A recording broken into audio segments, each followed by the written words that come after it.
Hi, it's me again, and this is Palaspas.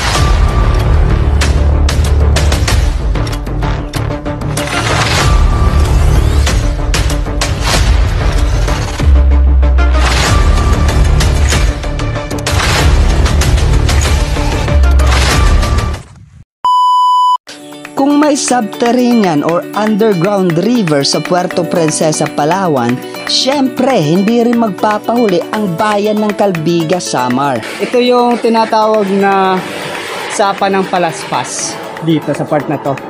At itong cave na to, sinlaki ng entrance ng Gubingog Cave. Bagamat hindi ito isang ilog kagaya ng sa Puerto Princesa, ay tiyak ako na isa ito sa pinakamalaking sapa dito sa bayan ng Calbiga at matatagpuan ito sa Barangay Panayuran, Calbiga, Samar. Kaya tara, samahan nyo na naman ako sa isa na namang adventure dito sa aming munting bayan, ang bayan ng Calbiga.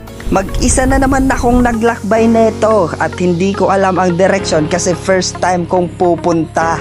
Buti na lang nakakita tayo ng isang ermitanyong magsasaka na napagtanungan natin kung saan yung daan. Ito wow, di na matirayot dalan nga di. Ngamat natipawala, Ngadhaguba.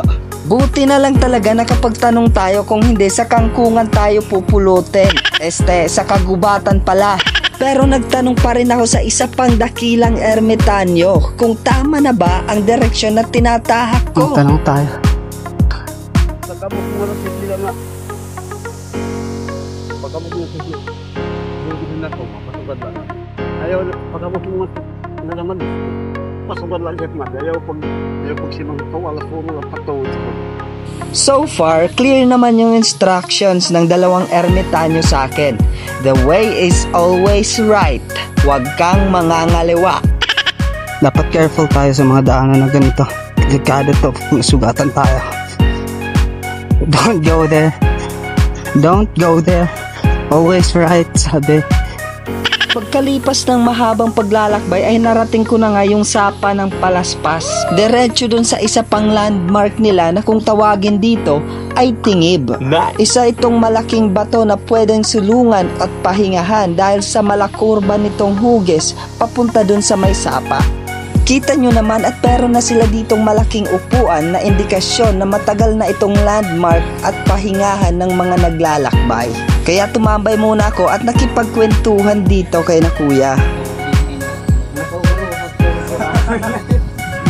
At pagkatapos nun ay dumiretso na nga tayo papunta dun sa Sinusuhutan Cave o mas tinatawag nila ditong Tinutunuran. Na ibig sabihin ay gradual lang yung pag-agos o pagkahulog ng tubig. Pero hindi naman siya parang whirlpool na hihigutin ka pa ilalim. Malaking problema yung pagtawid dito kasi sobrang lalim ng tubig at pababasa tayo pati yung mga dala natin. Kaya nagkaroon ako ng brilliant idea. Gawing tulay yung hinahawakan kong kahoy.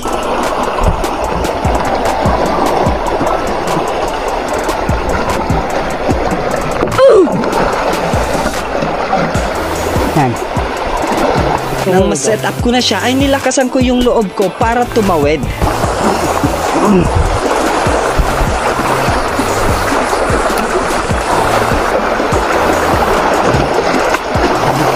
Shit, tsinelas ko. At nung makatawid na ako ay hindi ko makita yung tsinelas ko na natangay sa agos ng tubig. Now don't get me wrong ha, pero kadalasan o karamihan sa mga streamline o sapa dito ng mga swamp ay nag-e-end sa ilog, sa dagat, mga ganon. Pero dito sa Palaspas o ang sapa ng Palaspas ay nag-e-end siya sa isang cave. And so kanina habang papatawid tayo mula doon sa part na yon, doon natanggal yung tsinelas natin at nadala doon sa loob ng cave. Di ko alam kung makukuha pa natin kasi sabi masyado daw malalim doon sa loob. Never pa ako nakapasok dito, kaya it's my first time pasukin to mag-isa. At wala nang patumpik-tumpik pa at tinahak ko na nga papunta dun sa loob. Bit-bit ko ang aking flashlight na sobrang liwanag kahit nasa labas ako ng cave. At agad ko namang binaybay ang papasok sa loob at napansin ko na mas magandang dumaan dito sa bandang kaliwa kasi mas maraming bato at mababaw yung tubig. At sa loob nito ay may lulusungin kang hanggang bewang na tubig. Yun na yung pinakamalalim na naabot ko. At nagloloko pa yung flashlight natin.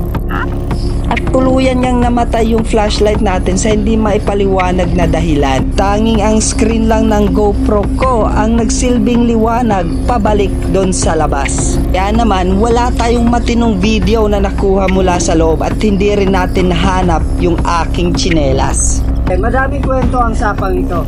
Hindi ako naniniwala dati kasi sabi ko kwento-kwento lang. Up until now, na nasubukan ko na totoo siya.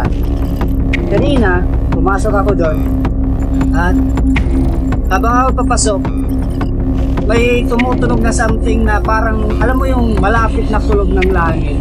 Ewan ko kung dahil sa cave dyan or dahil sa something different na tumutunog dito sa loob. Tapos namatay yung flashlight. So yung mga kwento-kwento dito tungkol sa sapa ng Palaspas is sobrang sagrado neto. Sabi nila, masyado daw inkantado yung sapang ito. Nonetheless, talaga inkantado kasi tingnan nyo naman yung tirahan nila. May tirahan sila na dapat natin i-respeto at protektahan. So dito mismo sa cave na to, marami nagsasabi na meron daw nakatira dito na hindi tao. Hindi tao, hindi hayop, hindi bagay.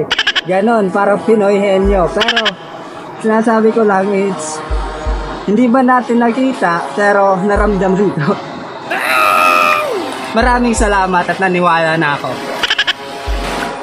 At pag pumunta ka na rin naman dito, di maiwasan makakita ng mga unggoy. Di nga lang natin mahagilap sa camera kasi yun na yung mga unggoy na nandyan sa taas kanina. Ang bibilis. Akala mo mga ano eh. Akala mo may daanan din sa taas. Ang sapa ng Palaspas nga pala ay parang streamline siya ng pinag-combine na maraming mga sapa galing sa Barangay Borong at galing dito pa sa mga kabukiran ng, ewan ko kung ano na nagsasakop doon. Basta ang dami niyang sapa, more or less mga 10 na swamp na nag-combine papunta dito. At dito siya nag-e-end up. Kaya nagtataka yung karamihan dito na sa dami ng sapa, no, pag bumabaha, maraming mga debris na natatangay sa agos ng tubig. Kaya saan napupunta? Wala dito. Tingnan nyo. Wala dito. Yan lang yung debris. Wala din doon sa loob.